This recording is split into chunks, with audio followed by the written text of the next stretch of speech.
기도하시겠습니다. 여호와 우리 주여, 그 이름이 온 땅에 어찌 그리 아름다운지요. 주의 영광을 하늘 위에 두셨나이다. 내 평생의 선하심과 인자하심이 영원하신 살아계신 하나님 아버지, 사랑과 그 은혜를 참으로 감사를 드립니다. 눈을 들어 하늘을 보아라. 나의 도움이 어디서 올꼬? 천지 지으신 나를 만드신 여호와께로다. 사랑하는 하나님 아버지, 이렇게 주의 전에 나와서 예배를 허락하심에 참으로 감사를 드립니다. 주님의 보혈의 피를 의지하여서 국률하심을 받고 때를 따라 돕는 은혜를 얻기 위하여서 저희들 은혜의 보좌 앞에 담대히 나아갑니다. 주여, 우리의 기도와 예배를 흠명하여 주시고 때를 따라 돕는 은혜를 내려주시어 하늘의 보고를 내려주시되 하늘의 신령한 복과 땅의 기름진 복으로 하나님 채워 주시옵소서. 하나님, 말씀을 전하는 자나 듣는 자에게 성령이 불의 혀처럼 임하게 하시고 많은 열매를 맺어 하나님을 기쁘게 하는 저희들에게 인도하여 주시옵소서. 감사를 드리며 우리를 죄에서 구원하신 예수님 이름으로 기도드립니다. 오늘 본문 말씀은 에베네셀 하나님입니다. 에베네셀은 히브리어로 도움의 돌입니다. 하나님이 여기까지 도우셨다, 이런 뜻입니다. 저와 여러분들이 똑똑해서 여기까지 오셨습니까? 아니면 하나님 은혜로 여기까지 오셨습니까? 우리는 하나님 은혜가 아니고서는 한 발짝도 살 수 없고 하루도 살 수 없습니다. 우리가 이렇게 숨 쉬고 있지만 혹시 하나님께서 이렇게 산소를 안 주셔서 한 10분만 숨을 못 쉬게 되면 어떻게 될까요? 한 10분 못 쉬면 다 죽을 것 같은데, 제 생각에는 이렇게 하나님 은혜가 아니고서는 하나님은 살 수가 없습니다. 제가 코로나를 이렇게 보면서 코로나에 얼마나 많은 사람들이, 우리나라도 죽었는데 신문을 보니까 중국에서는 어마어마하게, 얼마라고 신문에 났던데 수십만 명이 죽었다고 이렇게 나와 있습니다. 하나님이 은혜가 주지 않으면 우리는 일순간도 10분도 1시간도 살 수 없는 저희들입니다. 그러기 위해서는 우리가 항상 하나님의 은혜를 감사하는 저와 여러분들이 되셔야 되겠습니다. 하나님이 여기까지 인도하심이 우리는 날마다 감사하며 살아야 되겠습니다. 사무엘상 4장 1절과 2절 말씀을 우리가 보면은요, 블레셋의 간섭과 지배하에서 놓이게 되어서 아마 에베네셀 하나님을, 그때 하나님은 굉장히 어려움에 처한 때였습니다. 실패의 에베네셀이지만 사무엘상 7장 12절 말씀은 승리하고 형통한 에베네셀 하나님을 말씀하고 있습니다. 하나님께서는 우리 인생에서 형통할 때만 우리와 함께 하시는 게 아닙니다. 넘어지고 쓰러지고 캄캄하고 어두운 경우에도 함께 계시는 하나님을 저와 여러분들은 아셔야 합니다. 우리들의 자유의지를 주셨기에 나쁜 행동을 할 때도 하나님은 보고 계시고, 우리가 좋은 일을 할 때도 함께 하고 계십니다. 우리가 미국에 있거나 캐나다에 있거나 필리핀에 있거나 어디에 있거나 감옥에 있거나 그 어느 곳에 있어서도 하나님은 보고 계시고 우리의 인생을 그 하나님께서 인도하고 계심을 저와 여러분들은 믿고 사셔야 되겠습니다. 이스라엘 백성들이 미스바에서 모여서 금식하고 회개하였습니다. 사무엘은 이스라엘 백성에게 승리하기 위하여서 너희는 여호와께 돌아오거든 이방신과 아스다롯을 너희 중에서 제하여 버리고 여호와만을 섬기면 블레셋 사람에게서 건지신다고 하나님은 말씀하고 계십니다. 전쟁의 승리는 전쟁의 무기와 전략에 있는 것이 아니라 하나님 손에 달려있다고 말씀하고 있습니다. 우리가 어느 전쟁에서 이기는 것이 하나님 손에 달려있음을 우리는 알아야 됩니다. 러시아와 우크라이나 전쟁에 사실 게임도 안 되는 거거든요. 아마 3일이면 우크라이나가 이미 다 깨진다고 다 방송국에서 그랬어요. 그런데 지금까지 지키고 여태껏 있는 것이 하나님 손에 전쟁은 달려있기 때문에 그렇습니다. 지금 우리나라도 자유민주주의냐 공산화가 되느냐 두 갈래길에 지금 서 있습니다. 자유민주가 우리가 되려고 하면은 우리가 어떤 그 정치인들이 공약을 내서 자유민주주의가 되는 게 아니고 하나님을 경외하고 우상을 섬기는 다운주의를 회개하고 그 교단들은 탈퇴하여서 하나님께 회개하여야 저는 자유민주주의가 되고 또 선거에서 승리할 수 있다고 저는 믿습니다. 여러분들 어떻게 생각하십니까? 저는 정말 우리 믿는 목회자들이 정신을 바짝 차리고 정말 영혼 구원에 힘쓰며 우리 목회자들이 먼저 회개하고 하나님 앞에 무릎 꿇어야 하나님께서 이 나라를 통치하시고 계시기 때문에 승리의 깃발을 우리는 얻는다고 생각합니다. 그 당시 블레셋은 강력한 철병기로 무장한 군대요, 어마어마한 군대였습니다. 그러나 이스라엘은 변변치 않는 무기조차 없었습니다. 하지만 이스라엘은 거뜬히 블레셋을 이기고 에베네셀 승전비를 세울 수 있었습니다. 그것은 하나님의 도우심이 있었기 때문에 이기게 되는 것입니다. 항상 제가 얘기했듯이 어린아이나 어떤 누구라도 서울대를 나오고 하버드대를 나와서 잘 사는 게 아닙니다. 지방대를 나와도 아니면 고등학교를 나와도 하나님을 잘 섬기며 하나님 말씀으로 사는 자가 복된 자입니다. 왜냐하면 하나님 말씀은 능력이 있고 어떤 날쌘 검보다 에리아에서 홍과 육과 골수를 찔려서 쪼개기까지 하기 때문에 우리가 아이들이 정말 하나님 말씀으로 살면은 절대 하자가 없어요. 사는 날 동안 행복하고 사는 날 동안 하나님을 의지하고 살면은 하버드 대학 나온 사람도 부끄러움이 없습니다. 그렇게 하나님 말씀은 능력이 있고 하나님 말씀은 정말 홍과 육을 찔러 골수까지 찔러 쪼개기까지 하는 그런 하나님의 말씀을 저와 여러분들은 의지하여서 전쟁을 해도 그 말씀에 의지하여서 전쟁에 나가는 것입니다. 다윗이 골리앗을 맷돌로 그냥 승리한 것처럼 우리는 하나님 여호와의 만군의 하나님의 말씀을 의지해서 사는 저와 여러분들이 되셔야 되겠습니다. 우리들도 삶의 곳곳에 에베네셀의 승전비를 세우는 자들이 되어야 되겠습니다. 승전비를 세우는 그 비결은 무엇입니까? 첫 번째는 먼저 과거의 죄를 깨끗이 청산하고 회개해야 합니다. 사무엘상 7장 3절 말씀에 이렇게 말씀하고 있습니다. 사무엘이 이스라엘 온 족속에게 일러 가로되 너희가 진심으로 여호와께 돌아오거든 이방신들과 아스다롯을 너희 중에서 제하고 너희 마음을 여호와께 향하여 하나님만 섬기라. 그리하면 너희를 블레셋 사람의 손에서 건져내시리라. 아멘.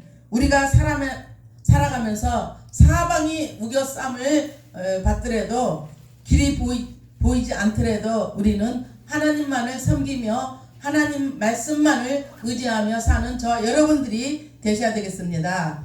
이방신들을 버리고 우리가 손에 잡고 있는 모든 것들을 버리고 하나님만을 의지하며 또 우리가 의지하고 있는 것들이 있습니다. 어떤 물질이나 어떤 명예나 이런 걸 의지하지 말고 하나님만을 의지하라고 하나님은 말씀하고 있습니다. 그리하면 도우시는 하나님이 일하신다고 말씀합니다. 사람의 방법으로 불법을 행하여 하나님의 마음을 아프게 해서 돈을 많이 번다고 되는 것도 아닙니다. 그때는 잠깐 벌 수 있지만 그것은 영원한 형벌에 처하는 오히려 몇 배 손해보는 그런 일을 있을 거라고 성경은 말씀하고 있습니다. 사무엘은 이스라엘 백성들을 미스바로 불러 모을 때 먼저 이방의 가증한 우상들을 모두 버리라고 말씀하고 있습니다. 당시 타락한 백성들은 하나님을 버리고 가나안 족속의 우상을 따라 바알과 아스라도 신을 섬겼기 때문이라고 말씀하십니다. 바알과 아스라도 신은 어떤 신이냐 하면요, 고대 가나안 신화에 풍요와 폭풍 후 신이며 남신으로 바알은 곡식, 가축, 가족의 풍요를 가져다주는 신이라고 그들이 알고 있었기 때문에 그렇게 섬겼습니다. 아스다롯은 그의 배우자 여신으로서 자연의 소생과 다산, 아기를 많이 낳는 것 또 관련하여서 섬겨왔으며 바알과의 성적 결합으로 풍요와 축복이 온다고 그들은 믿었기 때문에 그런 짓거리를 하고 살았습니다. 이렇게 이스라엘 민족이 바알과 아스타롯을 섬겨왔기 때문에 절대 안 된다는 것입니다. 축복은 누구한테서 옵니까? 사람한테 오는 것이 아니고 우상하게 오는 것이 절대 아닙니다. 하나님께서 인도하시는 것입니다. 어떤 사람은 절에 가서 몇 번이라죠? 만배죠? 만배를 하루에 하면은 복이 온다고 해서 죽게 그냥 가서 절만 하는 사람이 있습니다. 하루 종일 절을 해가지고 무릎이 아파가지고 일어서지 못한 사람도 있습니다. 그런다고 복이 옵니까? 또 어떤 사람이 카톡을 보냈는데 다시 그 카톡을 자기한테 다시 보내달라고 그래요. 그러면 복이 온다고. 그런 걸로 해서 복이 오고 않습니다. 모든 죽고 살고 생사화복을 주관하신 분이 하나님이시고 복과 저주가 그 손에 달려 있음이 우리 하나님 손에 달려 있음을 저희 여러분들은 아셔야 되겠습니다. 그런즉 사무엘은 먼저 이 죄악을 회개하라고 했던 것입니다. 그렇습니다. 하나님의 도우심을 받기 위해서는 1차적으로 먼저 자기의 죄악된 과거의 삶을 깨끗이 청산하셔야 됩니다.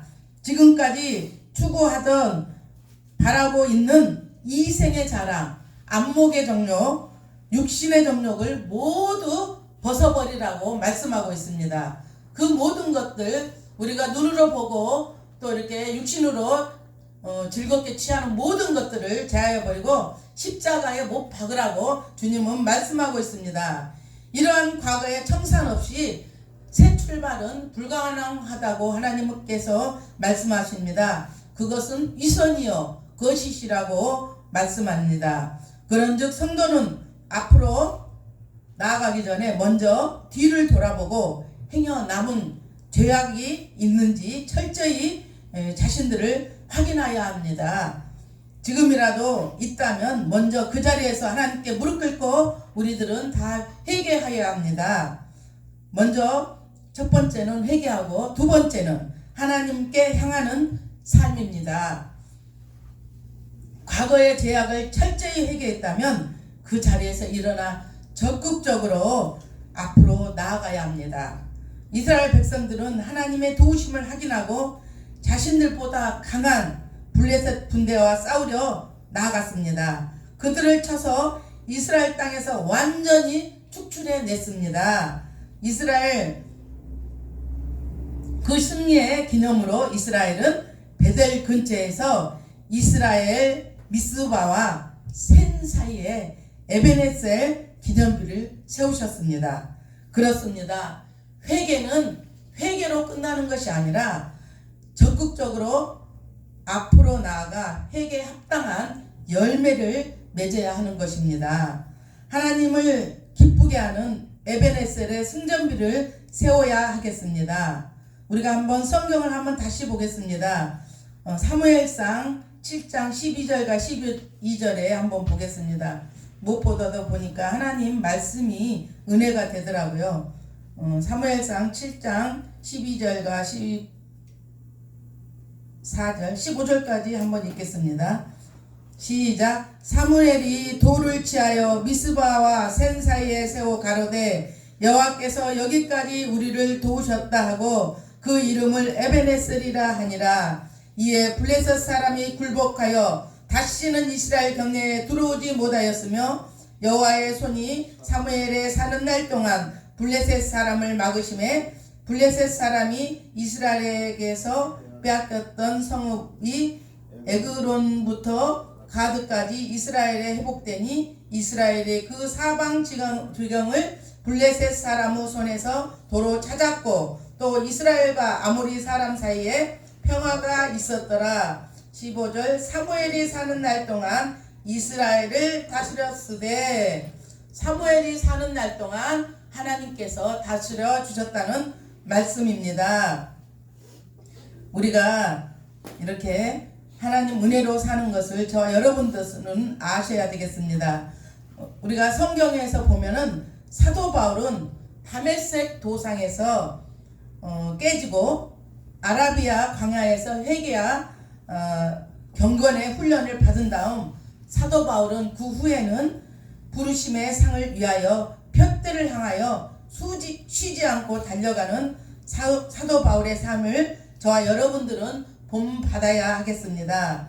빌립보서 3장 13절과 14절 말씀을 우리가 보면은요, 형제들아 나는 아직 잡은 줄로 여기지 아니하고 오직 한 일 즉 뒤에 있는 것을 잊어버리고 앞에 있는 것을 잡으려고 푯대를 향하여 그리스도 예수 안에서 하나님이 위에서 부르심의 상을 위하여 나는 쫓아가노라. 이렇게 사도 바울은 말씀하고 있습니다. 우리 눈에는 보이지 않지만 우리 등 뒤에서 보호하시는 하나님의 손을 의지하는 저와 여러분들이 되시기를 예수 그리스도의 이름으로 축복합니다. 에베네셀을 기억하는 저와 여러분들이 되어야 하겠습니다. 성도 여러분, 오늘날 우리들은 삶의 전쟁터에서 사람의 세력과 싸워야 하는 우리들은 군사들입니다. 그런즉 싸워 이겨서 본문의 이스라엘 백성들처럼 에베네셀 기념비를 세우는 저와 여러분들이 되시기를 예수 그리스도의 이름으로 축원합니다. 그러기 위해서는 반드시 만군의 하나님 여호와의 도우심이 있어야 승리할 수 있습니다. 사람의 생각으로 사람의 어떤 능력으로 되는 것이 절대 아니라고 말씀하십니다. 그러나 이것은 혼자 감당하기엔 힘이 들고 우리가 사탄의 힘이 너무 강하기 때문에 우리 혼자 힘으로는 힘듭니다. 여호와의 도우심이 있어야 됩니다. 그 비결로 우리가 본문을 살펴보았듯이 먼저 회개하고 거룩하신 하나님께서는 결코 죄와 함께하지 않으시기 때문에 죄악이 있는 한 하나님의 도우심을 받을 수가 없습니다. 그리고 회개한 후에는 하나님의 도우심을 믿고 과감히 전쟁터로 나가 사탄의 세력과 저와 여러분들은 싸워야 하겠습니다. 사탄의 세력과 날마다 싸우는 일은 말씀을 보는 일입니다. 그리고 찬양을 듣는 일입니다. 날마다 성령 충만하면 사탄의 세력에서 이기는 것입니다. 그것들로 우리는 물리쳐야 합니다. 그래야만 성도의 삶에 에베네셀의 승전비를 세우는 저와 여러분들이 되시기를 예수 그리스도의 이름으로 축원합니다. 시편 51편 17절 말씀을 우리가 보면은 하나님이 구하시는 제사는 상한 심령이라 하나님이여 상하고 통회하는 마음을 주께서 멸시치 아니하시니라. 아멘. 하나님께 드리는 예배가 회복되시기를 축원합니다. 우리가 예배에서 모든 승패는 좌우합니다. 이 예배에서 하나님은 모든 걸 말씀하고 계십니다. 우리가 듣지를 못하기 때문에 모르지만 예배의 성공자는 인생의 성공자입니다. 그래서 우리는 꼭 예배할 때 온 마음과 정성을 다해서 예배드리는 저와 여러분들이 되셔야 되겠습니다. 우리 인생의 갈림길에서 하나님이 함께 하시느냐 안 하시느냐에 따라서 인생의 길은 달라집니다. 우리가 아무리 돈을 많이 쌓아놔도 하나님이 함께 하시면 결국에는 종교생활하다가 지옥으로 가는 일이 목사들도 많이 있다고 저는 간증을 많이 들었습니다. 그렇기 때문에 우리 인생에서 하나님을 내 주인으로 모시고 날마다 찬양하며 말씀을 드리며 하나님과 동행하는 삶이 얼마나 행복한 삶인지 저와 여러분들은 아셔야 되겠습니다. 우리 개인도 또 가정도 교회도 나라도 성령님이 함께 하셔야 그곳에 에베네셀 지금까지 이 자리까지 도우셨다는 기념비를 세우게 될 것입니다. 지금까지 이 자리까지 인도하신 하나님을 날마다 찬양하며 기도하며 살아계신 하나님께 예배하는 저와 여러분들이 되시기를 예수 그리스도의 이름으로 축원합니다. 기도하시겠습니다. 살아계신 하나님 아버지, 지금 이 자리까지 인도하신 에베네셀 하나님, 감사와 찬양을 하나님께 올려드립니다. 어두운 터널 속에 있을 때에도 함께 하셨고 사망의 음침한 골짜기에 있을 때에도 바라보시고 계셨음을 주님 앞에 고백하며 하나님 감사를 올려드립니다. 슬플 때나 기쁠 때나 동행하여 이 자리까지 인도하심을 고백하며 하나님 찬양합니다. 우리 죄를 위하여서 보배 피를 흘려주시고 죄가 없으신 예수님을 십자가에 못 박힌 저들처럼 저희들도 주님을 배신하지 않게 하시고 주님을 믿는 저희들도 예수님을 2번 십자가에 죽이는 망덕한 일이 없게 하여 주시옵소서. 믿는 저희들 주님의 향기 나는 삶을 살되 이 땅에 빛과 소금이 되어 삶을 사는 저희들 되게 인도하여 주시옵소서. 그리하여 잠시 사는 나그네 인생길에서 이 땅에서 호흡이 멈추는 날 여호와 이래 지금까지 이 자리까지 보호하시고 인도하셨다고 에베네셀 하나님을 고백하며 가족들에게 유언이 되게 하여 주시옵소서. 감사를 드리며 예수님 이름으로 기도드립니다.